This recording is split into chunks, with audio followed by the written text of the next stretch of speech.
na tentativa de fazer correlações entre assuntos que pareçam demasiadamente distantes,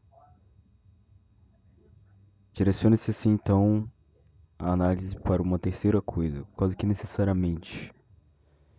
E a partir disso é possível criar ou emular um efeito de sinapses construtivas conteudistas. Afinal, nasce uma terceira coisa. A terceira coisa é um produto de duas aparentemente distantes, logo é possível de se entender que conhecimento chega em algum nível no que seria de arte por aí, certo? Lonon, ou Lonon,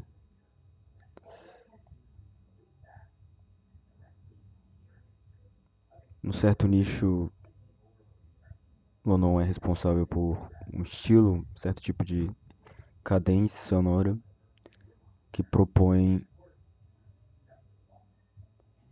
algo que seja de uma natureza eletrônica, porém não meramente eletrônica. Trata-se de algo para além disso. Cria-se uma ambiance, tem uma preocupação maior com a ambiance, ou seja, com o quão bem aquilo está atualizado em relação à forma que deseja se passar. And if we take this page for example, right? Why, ou por que necessariamente uma imagem como essa de um CD antigo, uma câmera Sony antiga e um iPhone antigo, eles naturalmente conversam com a sonoridade contida em Lonon. Por exemplo, let me take the Cold Shade one, right?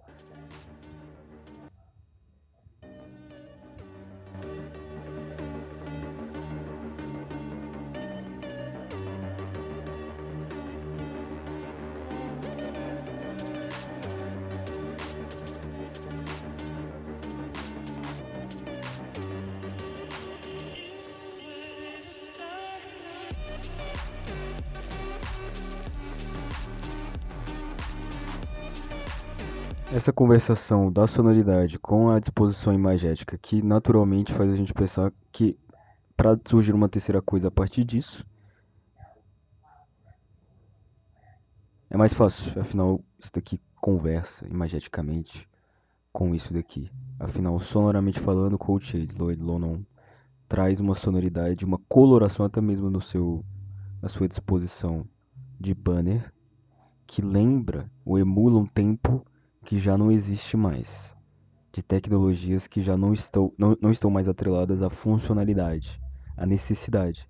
Elas estão meramente posicionadas no fragmento do espaço-tempo. Ou seja, quando eu olho para isso daqui, isso me remete naturalmente ao passado. Ainda que seja utilizado para o agora, há um fragmento de um memorial contido na silhueta imagética dessa imagem, assim como há um remetente necessário que Coachella Lolon faz para essa silhueta também.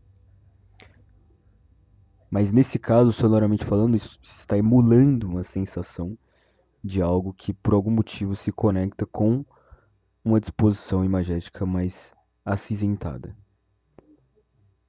Já para isso daqui, para a disposição imagética da coisa, isso daqui faz mais um retrato de tempo, de algo que realmente, materialmente falando, está demarcado no espaço-tempo como algo antigo, demarcador de época. Porém, há aqui um certo filtro na imagem que foi tirada desse iPhone, desse CD e dessa máquina e desses outros adereços aqui no canto. Esse filtro ele contribui para retratar o aspecto do olhar que fica incrustado na engenharia daquele objeto. E esse é talvez o segundo grande tópico da coisa. Quando a gente está falando de objetos no mundo real, objetos materiais que foram feitos num determinado momento e são por algum motivo lá na frente resgatados para alguma outra funcionalidade ou para aquela funcionalidade anterior que eles possuíam, como por exemplo, ouvir de fato OK Computer do Radiohead num CD ou em algum lugar onde seria possível reproduzir esse som ou usar essa câmera factualmente ou usar esse celular factualmente, mas às vezes apenas usá-los como disposição estética traz para uma reflexão de que é possível dissociar os seus objetos de sua funcionalidade primordial, ou seja, para o que eles foram criados. Mas é possível dissociar a engenharia, o olhar incrustado naqueles objetos em relação à sua engenharia, ou seja, um CD como esse, com uma capa como essa, ele propõe fazer uma referência a um mercado no qual era necessário você expor de alguma maneira o conteúdo daquilo. Então você expõe esse conteúdo de uma forma desenhada, gráfica, para atrair um olhar mais douto, diretamente posto em relação ao que você está tentando trazer ali. Então, se há necessariamente uma capa que remete a um determinado tipo de estética, por exemplo, se aquilo me apraz, a chance de eu comprar é maior, por exemplo, de escutar aquilo. Assim como as câmeras que possuíam também disposições, os celulares possuíam formatos, pegadas diferentes, já para atrair esse certo tipo de público. Esse tipo de intencionalidade ele interfere e está atrelado diretamente uh, atrelado diretamente a esse olhar pervasivo que vai corroer esse objeto no certo sentido, ou permanecer nele, né? Estar dentro dele, independente do momento em que ele seja, vamos colocar assim, sumonado. Ou seja, se eu pego uma câmera de 20 anos atrás e começo a usar ela, aquele filtro, aquele certo tipo de estética, a maneira como as fotos saem, lembra aquele tempo porque o olhar está incrustado naquela engenharia. E isso é talvez o mais próximo que a gente tem do resgate da percepção. Consigo resgatar a percepção de um tempo utilizando as suas engenharias de maneira real, original, sem alteração. Ou seja, eu pego uma câmera, utilizo ela exatamente como ela é, sem tirar nem pôr. Mesmo que eu esteja usando ela para um mundo, para um lugar diferente daquele que deu vida à sua engenharia, se eu estou sendo fiel necessariamente ao seu propósito último, que é datado, é de época, é possível que eu consiga resgatar aquele mesmo direcionamento estético, vamos colocar assim. Mesma coisa com celulares, etc e tal. Obviamente que por causa do desuso e da falta de possibilidade de factualmente conseguir utilizar as coisas por mais tempo, afinal, tudo está sempre se atualizando numa frequência muito mais grande do que a gente consegue acompanhar. Então, as coisas vão ficando obsoletas com mais frequência, apesar de que algumas formas de mídia ainda permanecem. Mas essa necessidade mundana de estar sempre atualizando os eletrônicos faz com que a gente só esteja atualizando também o nosso olhar, não necessariamente se apegando aos olhares que realmente importam para nós. Que nada me garante que, de fato, eu quero uma câmera com uma determinada disposição de um olhar do tempo de agora. Talvez eu esteja apegado a um tempo mais antigo. Então, para eu me fazer artista ou criativo diante de um sistema como esse, talvez eu precise utilizar aquelas engenharias. Ou fazer um malabarismo com as engenharias atuais, com as tecnologias atuais, para resgatar um olhar que se encaixe mais aquele que eu quero passar ou aquele que eu quero ter também diante do mundo.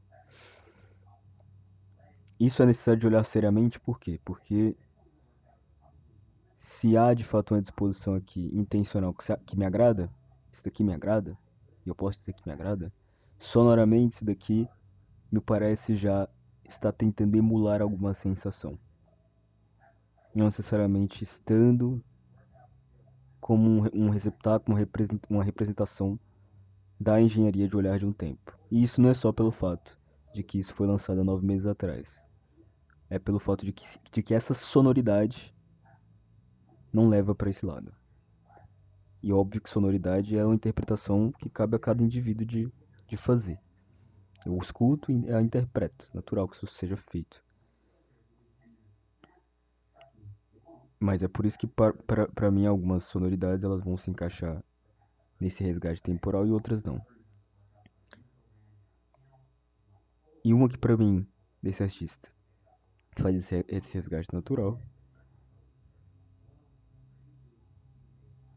é essa mesmo aqui. Adaptada, obviamente, certo? Modificada um pouco, mas não deixa de perder o seu conteúdo de interpretação aqui.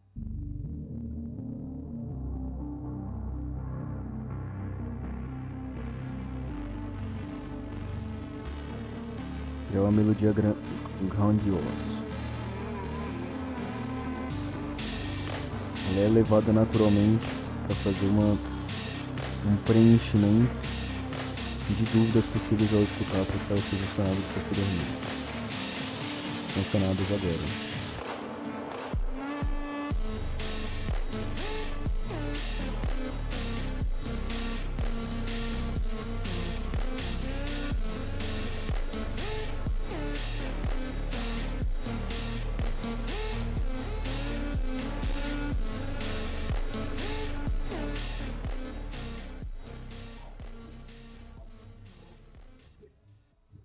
Obviamente que exposições sonoras como essas caíram em várias grandes mídias, são utilizados sem dar o devido valor naturalmente sonoro para o que isso possui, ou para a produção propriamente dita, ou para o caráter artístico propriamente dito, e foram só usadas para um outro veículo de imagem, como por exemplo utilizar melodias como essas para fazer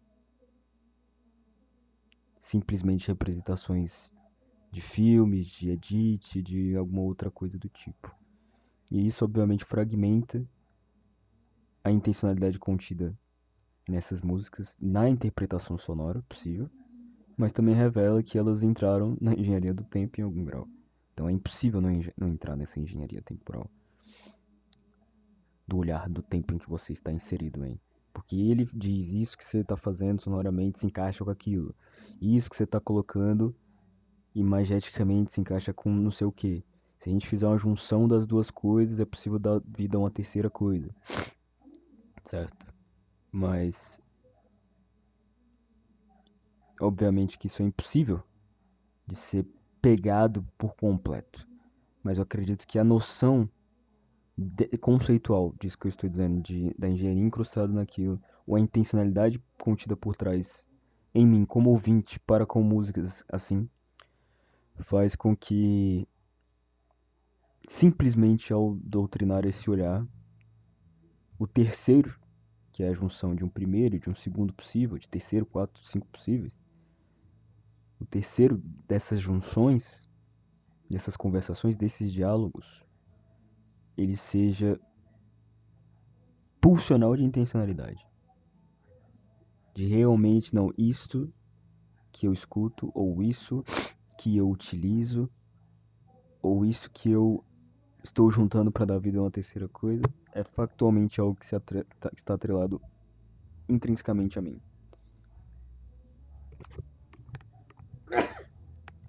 Ou seja, eu vejo nisso um olhar específico. E eu vou utilizar essa engenharia, esse olhar de época, e vou fazer misturas com sonoridades desse tipo. E slowly but surely vai se construindo o que é chamado de autenticidade, ou de fato autonomia comportamental. Quando eu não estou doutrinado pela forma do que isso deve ser, nem do que isso deve ser, mas eu crio terceiros e quartos e quintas interações a partir de tudo isso. Afinal, se eu olho para isso não me basta simplesmente pelo que é, deverei fazer outra coisa com isso. É essa interação de conteudista possível que, na minha visão, dá vida ao que seria um comportamento naturalmente estético, um comportamento naturalmente autônomo diante as disposições de autenticidade do mundo.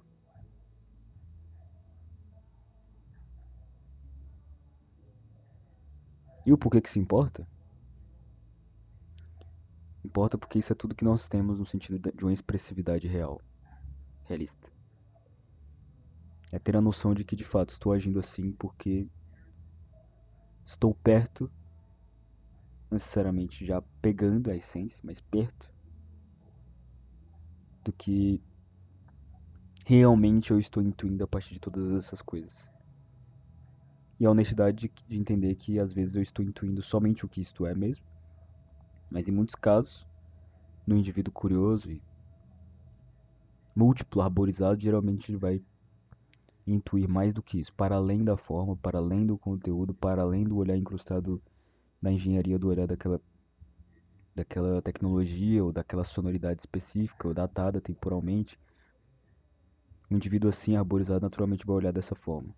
E ele tem que ser honesto em relação a isso para tentar não cair numa forma do que é dito que deve ser feito ou na forma do seu tempo. Se isso for feito, eu acredito que dá para utilizar esse tipo de análise, esse tipo de percepção para factualmente criar ou emular um produto comportamental ou de fato arte mesmo, que seja tida como iteração de qualidade a partir de contrários. E isso comanda o comportamento numa direção que seja mais factual, realista em relação ao sujeito que faz a ação, de fato caminhar, ou de perceber, ou de estar ali. Eu acho que essa é a grande jornada que a gente está enfrentando aqui.